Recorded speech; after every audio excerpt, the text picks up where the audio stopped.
Are you a people pleaser? Find out now. You apologize for everything, even when unnecessary. We live in a culture where saying sorry has become second nature. It's almost as if the word sorry has lost its true meaning and significance. We apologize for the smallest of things, often without even realizing it. You bump into someone on the street, "Oh, I'm sorry." It's a reflex, an automatic response that we've been conditioned to give. You spill your coffee, "Sorry, sorry, sorry." It's like we're in a constant state of apology for things that are often beyond our control. It's like we're programmed to apologize for just existing. This constant need to apologize can stem from a deeper sense of insecurity or fear of judgment. It tells the world, "I'm not worthy of taking up space. My needs are secondary." It's a subtle way of saying, "I don't deserve to be here. Please forgive me for even being here." This mindset can be incredibly damaging, leading to a cycle of self-doubt and diminished self-esteem. You're diminishing your own presence and worth. Over time, this can lead to a lack of confidence and a feeling of insignificance. Because remember, respect is not given, it's earned. To earn respect, you need to show that you respect yourself first. Stand tall, own your space, and only apologize when it's truly necessary. By doing so, you'll not only command more respect from others, but you'll also start to feel more confident and empowered in your own life. So let's break the cycle of unnecessary apologies and start valuing ourselves more. So how do you break free from this apology epidemic? It starts with awareness. Start paying attention to how often you say, "I'm sorry" throughout the day. Are you genuinely apologizing for a mistake? Or are you simply trying to appease someone else? Now, I'm not saying you should never apologize. Of course, there are times when a genuine apology is warranted.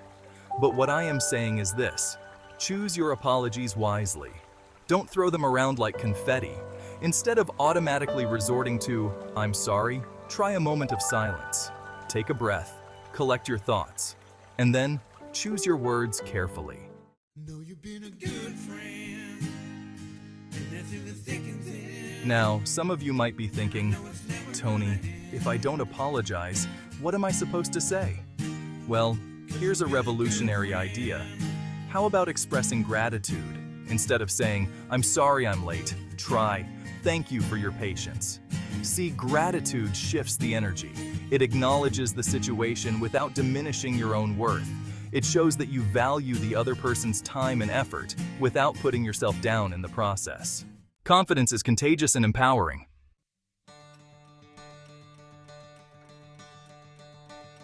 So go out there and unleash the power of your voice.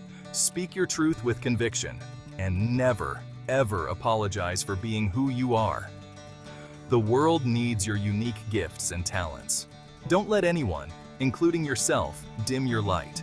Remember, you are capable of extraordinary things, but it all starts with believing in yourself and owning your worth.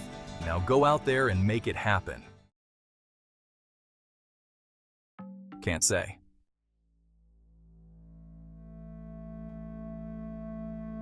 Let me ask you something. How many times have you said yes when you really wanted to say no? How many times have you overcommitted yourself, stretched yourself thin, and ended up feeling resentful and burned out? We live in a society that glorifies busyness. We wear our packed schedules and endless to-do lists like badges of honor. But here's the truth. Saying yes to everything is not a sign of strength. It's a recipe for disaster.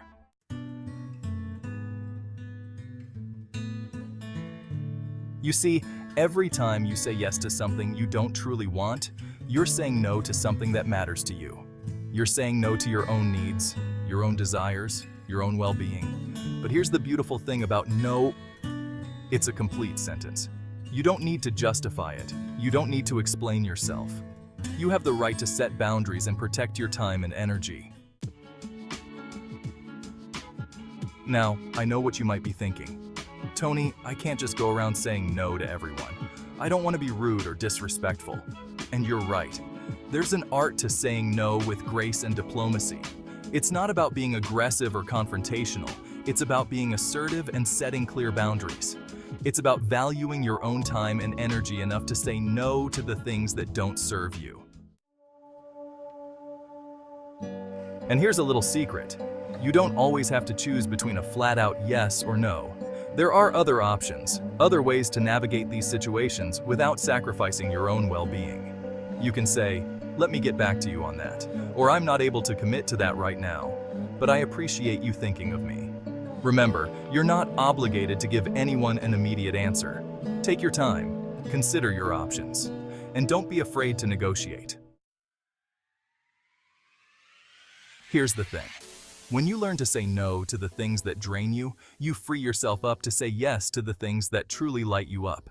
You create space for the people, the projects, the experiences that bring you joy and fulfillment. And let me tell you, that's when life gets really good. That's when you tap into your true potential and start living a life that's aligned with your values and your deepest desires. So I challenge you to start saying no with confidence and grace. Protect your time, protect your energy, and protect your right to live a life that's true to you. You're not alone. If you would like to join our weekly Level Up challenges, where you get a challenge emailed every Sunday night to implement the following week, then click our link in the description. Remember, you are worthy of setting boundaries. You are worthy of saying no, and you are worthy of living a life that's filled with joy, purpose, and meaning. Now go out there and create the life of your dreams. Sign number 3, validation. It's that pat on the back, that nod of approval, that thumbs up that makes us feel seen and appreciated. So many of us, we're out here craving approval from others like it's oxygen. We scroll through social media, counting likes and comments, hoping for that little dopamine hit that tells us we're valued. We look to our friends, family, and even strangers to validate our worth. We need it to survive, or at least that's what we tell ourselves. We convince ourselves that without this external validation, we are nothing. This constant need for approval can lead to stress and anxiety, making us feel like we're always on edge, always waiting for the next hit of validation. But here's the kicker, that constant need for someone else to tell you you're good enough, smart enough, worthy enough. It's exhausting. It's like running on a treadmill that never stops. No matter how fast you run, you never get anywhere. That's a recipe for disaster, my friend. When you rely on others to define your worth, you set yourself up for disappointment. People are fickle. Their opinions change, and what they value today might not be what they value tomorrow.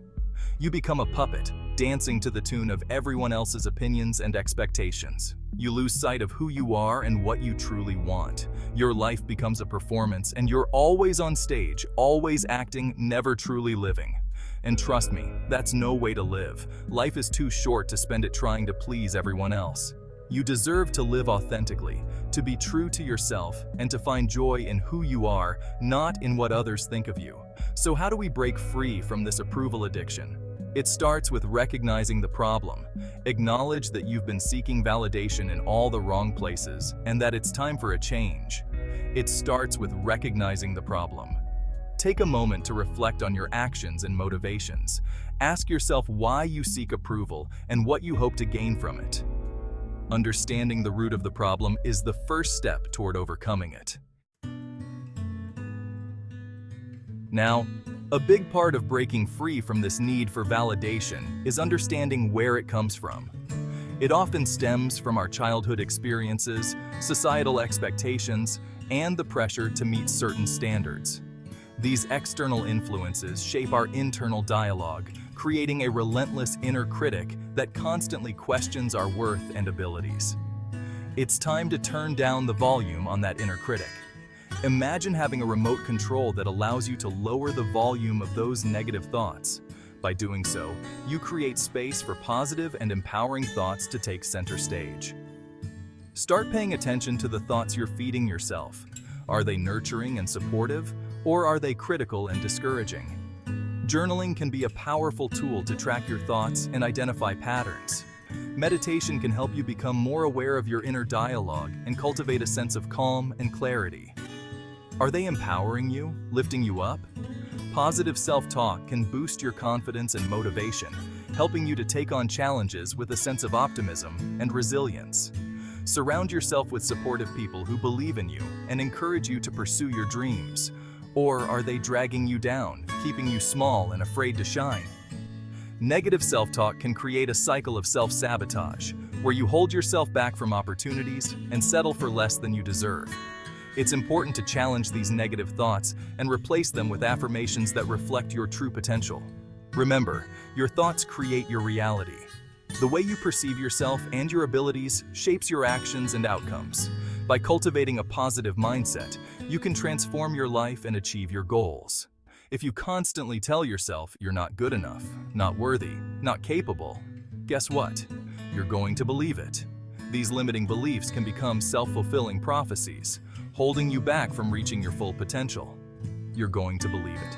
And when you believe it, you start to act in ways that reinforce those beliefs. You might avoid taking risks, shy away from new opportunities, or settle for less than you deserve. And so will the world around you. The energy you project influences how others perceive and interact with you. By changing your inner dialogue, you can change the way you show up in the world and attract positive experiences and relationships. So, how do we silence that inner critic? We challenge it. Don't just accept those negative thoughts as truth. Question them. Ask yourself, is this really true? What evidence do I have to support this thought? More often than not, you'll find those negative thoughts are based on fear, not facts. They're rooted in old beliefs and limiting stories you've been telling yourself for years. And guess what? You have the power to change the narrative. Every time that inner critic rears its ugly head, counter it with a positive affirmation. Remind yourself of your strengths, your accomplishments, your unique talents. Remember all the times you've overcome challenges and come out stronger on the other side. Now, here's the key to breaking free from the need for external validation. We need to build up your self-validation muscle. This is about recognizing your own worth, celebrating your own wins, and giving yourself the credit you deserve. Start by acknowledging your accomplishments, no matter how small they may seem. Did you crush a presentation at work? Celebrate that win. Did you finally clean out that junk drawer you've been avoiding? Give yourself a high five. Remember, you don't need someone else to tell you you're amazing. You are amazing. Own it, embrace it, and let that self-belief radiate out into everything you do.